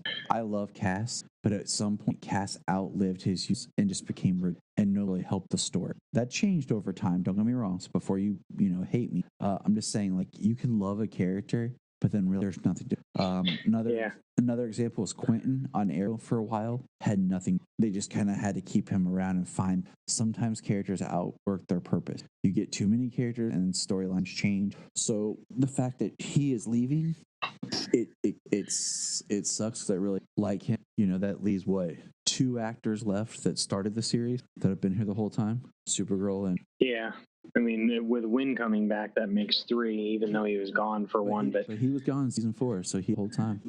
So I'm just saying, like I get it. They probably don't have anything to do, but it makes me wonder about stuff though, like how long he'll be here, how the crisis plays into, and we'll see that being crisis. And I think that's all for Supergirl. Yeah, I can't think of anything else. Yeah, that's the news. There was just the short trailer, which the sizzle reel, which is they're neat because they footage from previous seasons or all seasons with like a couple of things from we see that it looks like Lena's gonna confront Kara. Yeah. And she's got her synthetic Krypton, and Lena is on some sort of tech or something because we're talking about tech, not white. And so, it looks interesting. I'm excited. I do have a question for you, James. I've been thinking long and hard on. What's that? You don't have to answer now. I started the poll today on our Facebook. Do you prefer DC show in the style of CW or the DC universe? Okay. Well, I voted for DC Universe on the poll. I haven't checked my results yet. Like I've just been busy. Not saying I don't like both. I don't know. I mean, I love it all. It's just I love it all. Just the only thing, and the mature content being, a minor factor in the DC Universe side, but the fact that they have the short form storytelling where they've only got maybe umpteen episodes, 12, 11, 13 episodes, 15 episodes to tell their story. Whereas, we all know that in the CW shows with, the angsty drama they put in, half of the season sometimes is filler. Yeah.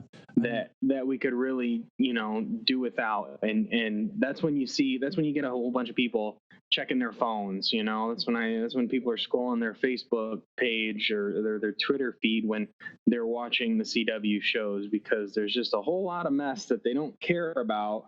That's why because there's a lot of filler.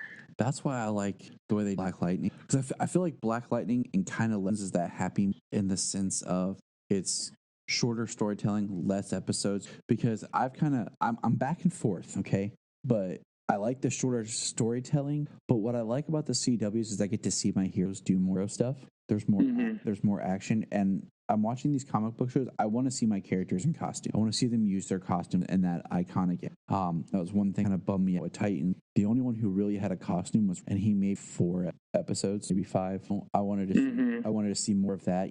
When I watch Supergirl, I know that every episode going to have the suit doing stuff, and I feel like even with the filler, there's something, like sometimes I feel like with the short storytelling, they drag some things. And I'm like, oh, come on, and I want something to happen. Like I want action. I want moving. So I don't know. It was something. Right. It was just on my mind today because I feel like with Titans season 1 and with Doom Patrol season 1. Now Doom Patrol is a little different because that is a very strong character driven show. Right. Whereas Titans, it is a character driven show, but the people are a little more well known, and they're not as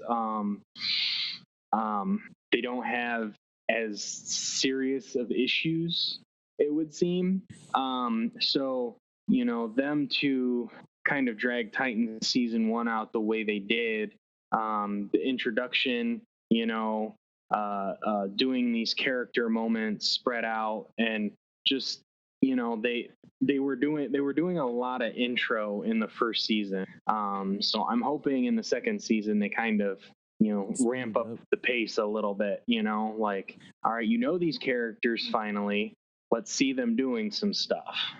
Which if we, with what happened recently, a stunt coordinator being involved in an accident and being killed during a stunt, they're certainly ramping up some action, it would seem, not to make light of the situation, but, sympathies go out to the family. Yes. But, and then this season, we got some serious villains coming our way too, and some high action villains as opposed to, Trigon, which unfortunately we only saw in one episode and was highly mental. Yeah. So yeah. Not a physical threat as of yet. And then then we have which brings us back to like our wild card DC shows, because right now we only have 2 wild card DC shows, both being prequel shows. Pennyworth is about to premiere, and it premiered at Comic-Con. But we're back to Krypton, which is on Sci-Fi. So it's the only other DC property that's not DC or the CW. Since Gotham and on Fox, that's done. We are going back to Krypton on our Zeta B. And we are arriving in time to discuss Season 2, Episode 4. Take us there, Jane. So Danger Close, we have Seg and Adam back on Krypton, heading towards Kandor. Seg sends Adam to Wegthor to go talk to Val and Jax-Ur and let them know that they are back, while he enters Kandor to find Lyta and try to enlist her in stopping Druzad, which come to find out she is fully on Druzad's side, and perhaps because Seg finds out that she has undergone somatic reconditioning, which after he learns that, Zod tries to put him through somatic reconditioning, but we find out that Brainiac is still inside of him and prevents the reconditioning on his mind. Adam goes to Wegthor and he joins the rebels. Jax-Ur creates a Codex bomb to kill all Sagittari on Wegthor, and during an incursion on the space elevator, I forget the actual name of it, but something like that. They call it space elevator. That works. The oxygenator stock was tainted, and it kills the rebellion's ground force. So a lot of their infantry suffocates to death on the surface of Wegthor. As Nyssa has the Codex that she got from Val, and she is heading back to the Sagittari. And Kem, who survived a battle, who barely survived a battle on Wegthor, was taken into custody by the rebellions, but joined the rebels. And him, Adam, and some other troops are entering the base, and the bomb had been deactivated. All the rebel troops are dead, or at least the ground troops are dead, and Adam and Kem and the squad they are with is taken captive by Lyta. That's a good summary. It's a lot of stuff. A lot of stuff happens in this episode. It kicks off quick. It kicks off with just basically, it starts with a memory of Seg's first time meeting Lyta. Mm-hmm. And it kind of confused me when I saw this, because like most things in my life right now, I try to watch. I have a child, I'm a child, and Seg has his first time meeting Kim. So that's which is different than what he had given to Brainiac, which we previously discussed in the last episode. Which is like where things gets confusing, because it's in that moment that what do you call it? That when he talks to Lyta, that he discovers that something's wrong. We're kind of jumping around, but we had our summary. So whatever. Yeah, he kind of wakes up jolted because like he sees Brainiac in his dream because he's kind of like dreaming of the first time that he met her. That's kind of what helps tip Seg off, and later when he goes to recondition, searches for Light and finds out that she was. So that was kind of a big deal. I do like that we do start off. So let's think about this. I'm trying to figure something out. Wakethor, okay? What is its purpose? Because I know that that's where the rebels are. It was kind of like a mining colony almost. There's some kind of mineral ore stuff that they are up there trying to get. And I forget. They said something about it was, I think maybe that Zod is using what they mine. Troop they find that survive. And we see that he's taken prisoner. And I actually am liking more. Now, I feel like he's got something to do. There's a new emotional depth to his character, having to be recruited by the Sagittarius. Yeah, as he states when they're talking and he's looking at the guy dead on the ground, he said he hates his guts actually. And that being conscripted is not the same as being a Sagittari, and they're looked down upon and treated differently, by the people who are and have been Sagittari, not basically enlisted or not enlisted, drafted, so to speak. Well, I mean, you also make kind of a assumption if you think like the Sagittari are kind of like these officers. Yeah, they're like your career military compared to people who just like you said enlist, or people who do the national. But yeah, I got respect for everybody. I'm not down anybody who does that. I do like when Seg returns. We see Light's response. It's almost like watching this again. After the second time, seeing her responses is kind of like, was her brain problem? Knowing that she will recondition, and then she sees him, and it's almost like she snapped, and they snap into something else. Yeah. And I just love the fact that they got busy right away. Dude, I love the fact that he goes to see her, and she's standing, but when the camera pans out, he picks her up. They're right next, literally right. I'm like, man, it's like, yeah. And then it kind of. I mean, I don't. It kind of shook me at the second because I'm like, Seg, we get it. You love Lyta. Do you have any feelings towards Nissa? Because like you guys seem to really shift that way last season. I don't know. I think right. Well, they're definitely They're definitely right. Yeah, he is kind of in the middle here. He kind of got two women. One what a problem has his child right now, and the other one he actually loves. But she was getting ready. She was getting prepared to leave for Wegthor, and she said, "Get her transport ready." And then she turns and sees him, and she says, "Cancel that. She's not going anywhere." At least not at that moment. But he tries to convince her that Drew is a bad guy. That he's a tyrant, and she's wholeheartedly going along with Drew's plans. She believes in what he's doing, and I mean, come to find out, she's been reconditioned. So what kind of impact is that? Is she even acting like herself? Like, is this any part of Lyta that we had from last season, or has she been changed into somebody different for the most part? Do you find it awkward they're talking and how they refer to their son? Like, no one's like, oh, the grown man in the future. Right. Yeah, I mean, a bit, you kind of just go with it the way it is. I mean, honestly, it would be awkward to have to deal with that. But Lyta takes Seg to Corvex because they actually have because she has Corvex, and he's wondering why Corvex is with her and not with Nissa. And this is kind of where Lyta doubles down on Drew Zod being the good guy here. We see we learn from about what caused him the Sagittari as he's talking with Primus. I like calling her Primus, but Jaina. Yeah, Lyta's Primus now. It's a very interesting him, and yeah, we see why he's abandoned his, he's gone AWOL because he didn't believe in killing a bunch of innocents.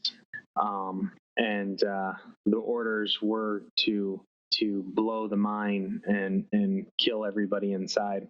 And he didn't want to do it, but he tried to fight for it, but he lost that fight.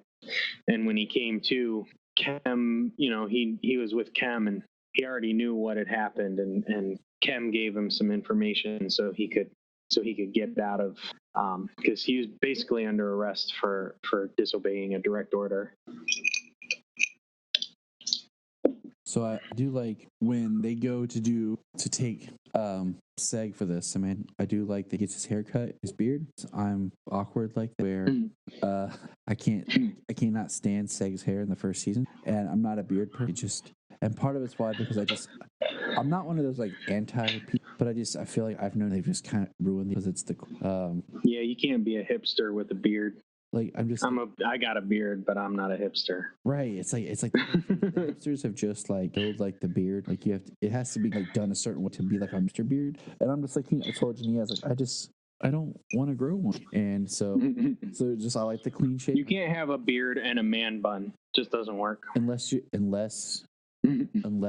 okay. Well, that man can pull it off just because he's Jason. But like well, if you have a beard and a man bun, and you chug a couple dozen beers and then throw axes, you're good. And then say, I'm Aquaman. Yeah, you're good. Okay.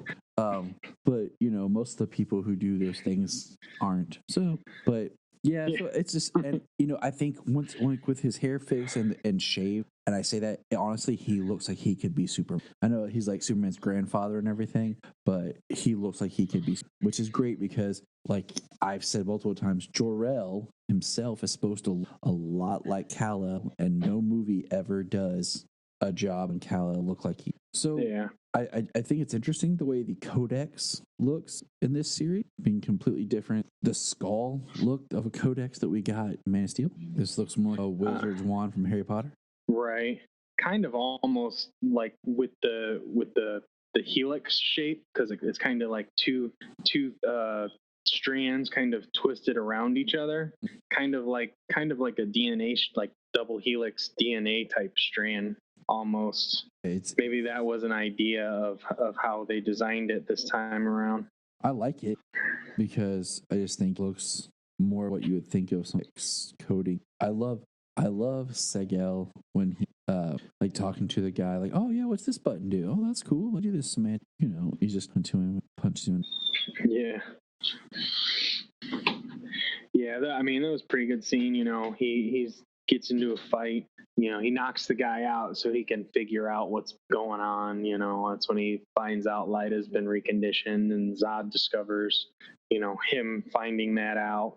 And then he's attacked and put in the chair to have his go at it. And the thing happens. He does it. He starts the chair up and everything, and kind of seems like it all went through. And then the guy's kind of like reviewing, as it were. He probably has, it's probably something that has to be done, like go through it and then like review whatever. And then he kind of sees like the split in the mind almost, like, because I don't know if that's like a visual, like is that a camera or is that kind of like a holographic representation of the mind, especially when you see like Brainiac and Seg's heads kind of merged and screaming in two different directions. I like the idea of like if Seg kind of becomes the wolf and a man of action, so that his son, he preaches to be more of a man of peace and science the way he wanted to be, but because of circumstances, I just kind of think that'd be an interesting character because of what Seg's. I also want to point out, if you know that once they're supposed to like dissolve the rank, like Drew Zod still wears his, and so does Val, but it just seems like they're trying to get the ranks to make everybody kind of equal, but yet Drew will always put himself above it. Right. Well, I kind of think like the family crest is. I think the family crest is a little different than like your rank. like he is going to hold himself above everybody. He wants to be, the all powerful leader where everybody follows him. But I mean, I think the family crest is a little different. That's kind of just showing like your family pride. The pride in your beliefs and things like that. So I don't see the crest having much to do with like per se your rank in society, more as your rank as more of an identifier of who you are and who your family is, and and for Zod it means one thing, and for the L's it means another. It means one thing to people. I still want more explanation. How is he as he's Segal's son? Stuff like that. So Kim, helps us like with Adam go to the Sagittarius, and it's kind of funny because he's got this awesome data scrambler, and I'm like, why didn't you use that in the first? Yeah, you really don't know, I'm liking Adam a lot more this season. I will say that, and because I just feel like there's a whole lot to do, and I would like to see him at one point kind of in. Right, especially with all like the planet hopping they're doing this season. At least something more representing his costume. I mean, because let's face it, he looks like the Rocketeer, but the Rocketeer's awesome. And right now, he's just wearing this isn't a Marvel TV series. You can do more than a hoodie. Right. Yeah, I agree. See some jetpacks, flying, everything. You just be like, I'm strange, and shoot people. Right. I got a ray gun. I got dual ray guns, and I got a rocket pack. Yeah. That'd be pretty cool. Yeah. And I like how we have these have Seg, Rebels, have Zod. Every time I see Lyda, Nyssa. Every time I see it's like they're right. Does kind of seem that way. I mean, I just, like we said, like we know that they're up there, but I feel like they're more, to me, it's just as like if I was part of it, I feel like they're more vulnerable being on Wake. Like Wake Thor is where you'd hide. Well, I mean, it's kind of like, your base of operations, your land, you kind of know the terrain better than people who don't work there or live there. I mean, it's open war. It's not quite guerrilla tactics, and except for when it comes to each battle, but it's open war, and the planet knows both sides of it. So I mean, hiding doesn't really get your point across. True. Oh, how did you feel watching this? We discovered the oxygen. Yeah, that's kind of rough when you watch like a whole group of people kind of just like choke and suffocate to death. Like, I was like, wow. But at the same time, I was like, doesn't surprise me. No. It's odd. Yeah. Like you're expected that people are going to die. I thought that was, in a way, he played Nyssa so that no matter what she did, even if it went back, so she put her in a situation that's sad. Nyssa take Codex, how trusts Nyssa, and it's kind of sad. I think anybody's on her own side. Like, I get it, she wants her son, but man, like I don't know. I'm speaking from as a parent too. Like, yeah, you'd do anything it takes to get your children back. And then the episode closes with Lyta showing us around Adam and Kim. So how do you feel about the episode? I mean, strong episodes and things are coming to light. We've had some questions about Lyta. We kind of see Nyssa being from both sides, and it's kind of wondering if if maybe she didn't have any somatic reconditioning of her own, but we don't know that yet. I kind of want, because I feel I'm torn, because in one way I want her to have, because then I can be like, oh, that's why she's like the other way. I'm like, don't, because then it makes her a stronger character that she makes. Yeah. I think that her making the choices herself is definitely the better way to go. Because she's doing what she needs to do to get her child back. But I mean, she doesn't seem like, she's doing what she needs to do, but she doesn't seem to have like much malice going on. She kind of seems like she's in a hard position. Mm-hmm. You know what I mean? Yeah. So, but strong episode, and we find Brainiac is still within Seg, and he was supposed to have been pulled out last episode. So where's that still going at this point? So some questions, some answers, There's one person who's not on here that Solomon keeps asking me about Doomsday Daddy. I'm like, buddy, I want to know too, because I'm bummed. Yeah, it really makes me wonder what a rampaging killing machine is doing on a planet 6+ months later, and it basically hides out. Now I'm curious if this Doomsday is the one that kills, because like Doomsday could kill Doomsday, comes back again or something. Are we at the comes back more powerful and can't be killed the same way again? Yeah, and I mean we've seen it different ways, in the comics, on Smallville of how Doomsday and stuff. So I'm wondering if there's going to be, if this Doomsday has or something. I don't know. Right. Yeah. I did bring that up when we saw him that one time, and the reason why this Doomsday isn't rampaging and just destroying the entire planet is because this is still an early stage Doomsday where it needs to be killed a couple of times to come back stronger and more powerful, There's different ways. Mm-hmm. But what would you rate this episode? Kind of seems like I'm on a trend here with about an 8.5. I had some strong emotional stuff. I'm gonna stick with an 8.5 again. It's really, really good season, really good show. I'm enjoying going back and rewatching the episodes to get caught up for our recordings here. So, seeing them over and over again. That's the real test of how nice is if you can watch the episode again and again, get more. I like this episode. To me, it was good. I would give it probably a 7.5. But I don't know. It's like some stuff happened, but some stuff did. But I really like the stuff with Seg in this episode. More towards 8. Okay. Yeah. It's all really good. It's all really. I want to see some fighting. I want to see Seg do something. I want to see Adam don a costume and fly off into the sunset. Yeah, I mean the first 3 episodes were really good. We got out of the Phantom Zone. We were on Kolu. We had Lobo. There was antagonistic thing going on there. And then we had on Krypton and Wegthor, we had the establishment of Zod's regime and the rebellion going on. So we kind of got things lined up, and now this episode is the first episode we get with Seg and Adam. I kind of put them two together. I'll take. When I say Sam, it's Seg and Adam.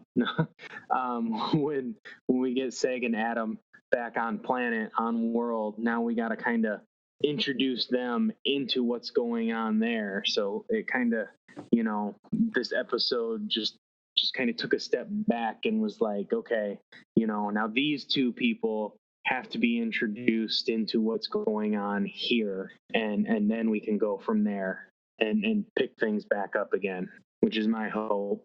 I mean, we got Brainiac, we got Zod, and we still got Doomsday, and who knows if Lobo is going to make it to Crap Town or not. Yeah, that's kind of been my thoughts. Is he coming back, or are we seeing him? Right, because he does have that scanner. So did he scan? Is that Brainiac? Was that a part of Brainiac? And it satisfied him, and he's done, or did it come up again that's not Brainiac, and now he's gotta chase Seg and Adam to find out what's going on.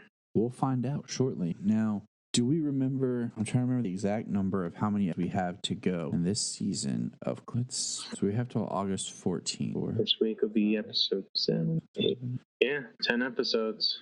And I think that's right there, like at the 10 episode, that sweet spot. It's long and short. Right. Yeah, it's definitely, it's definitely long enough to get a lot of good story, but it's also short enough where you don't have time for the filler. Everything is meant to have a point, and even if it's minor, like it's there for a reason because the characters needed to be there. All right. Well, that's going to wrap up our discussion of episode 4 of Super Close of Krypton. Look up in the sky.